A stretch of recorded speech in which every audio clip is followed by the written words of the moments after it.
Hello,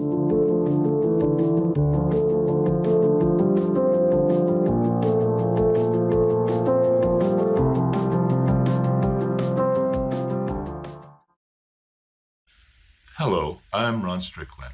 This webcast is one of a series in which I'm providing some brief lectures and commentaries on topics from the courses I teach in literature and cultural studies.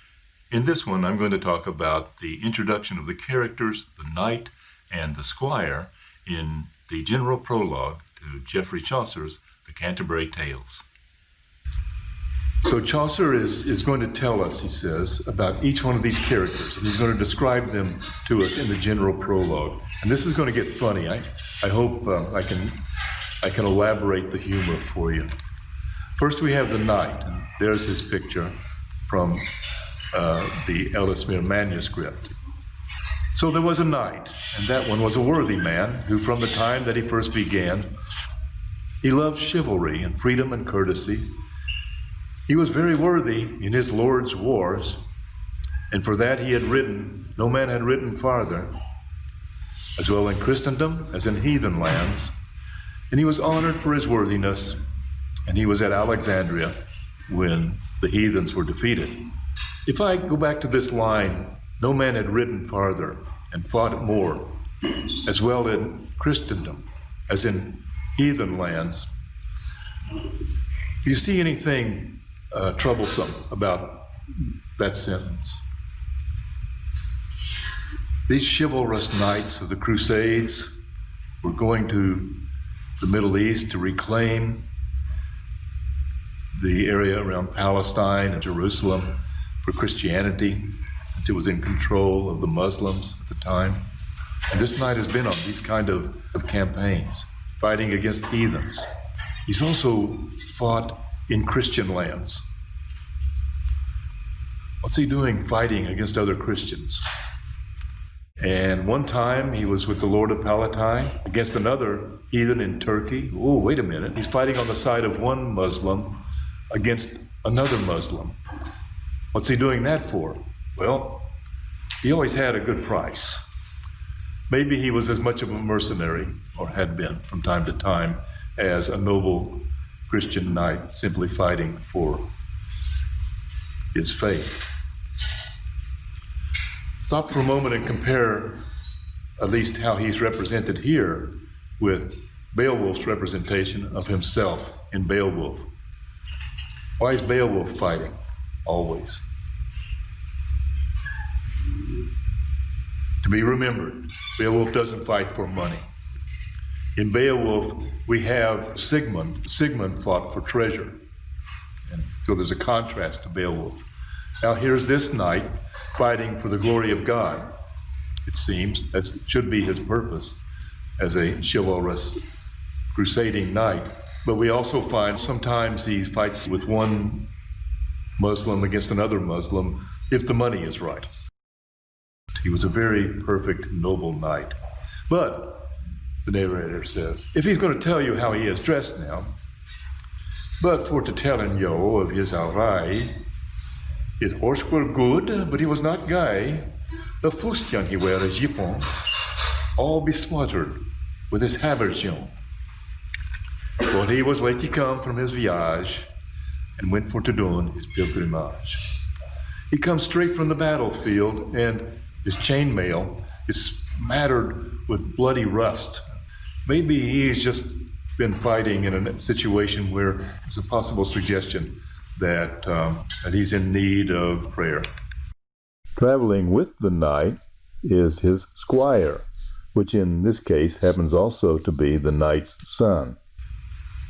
I should mention, if I haven't already, that Chaucer will give each of these characters very stereotypical attributes, all of the things that you expect from a college student, the ways of acting, the kind of typical sensibility, the typical mannerisms, the typical kinds of behavior of a young girl or of a businessman. Each character is described in that way. So I'll read this one in modern English. With him there was his young son, the young squire, a lover and a lively bachelor, with locks curled as if they had been laid in a curler. He was about 20 years old, I guess. Of his stature, he was moderate height and wonderfully agile and of great strength. And he had been for a time on a cavalry expedition in Flanders, in Artois, and in Picardy. And he conducted himself well for so little space of time. So he's been on some campaigns, but all in nice places to go in Europe. These would be nice places for him to go and maybe get to meet some young girl.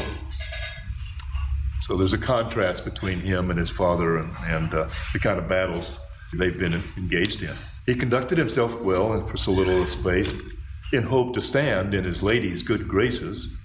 He was embroidered as if it were a meadow, all full of fresh flowers, white and red.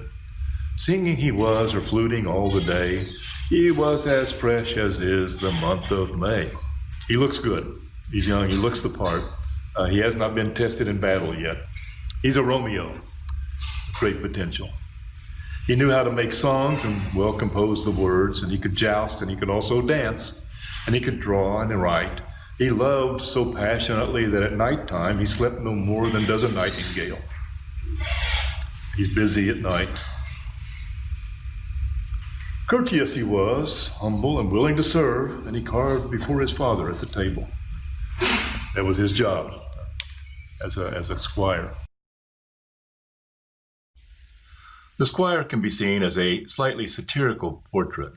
He embodies some characteristics familiar in the narrative tradition of the chivalric romance. The chivalric romance was a very popular form of storytelling among aristocratic circles in Europe in the late Middle Ages.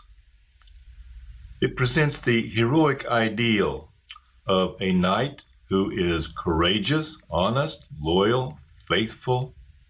He fights loyally and faithfully for his aristocratic lord, but he is also devoted to a particular lady. He is in love.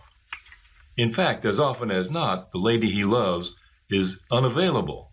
She may, in fact, be married to his lord. Perhaps you're familiar with this scenario from the legend of King Arthur, where there's a love triangle involving King Arthur, Queen Guinevere, and Arthur's knight, Sir Lancelot. One typical feature of the chivalric romance is that the love story may affect or blur the telling of the military adventure. I think Chaucer is slyly alluding to this possibility here, while he recounts the actual battles in which the knight has fought. Chaucer represents the squire here as someone who aspires to become a knight like his father, but someone whose battles so far have probably been more often in the ballroom, and perhaps, if he has been lucky, in the bedroom, than they have been on the battlefield. With that, I'll conclude this webcast. But, as always, if you have questions or comments, please don't hesitate to send me an email.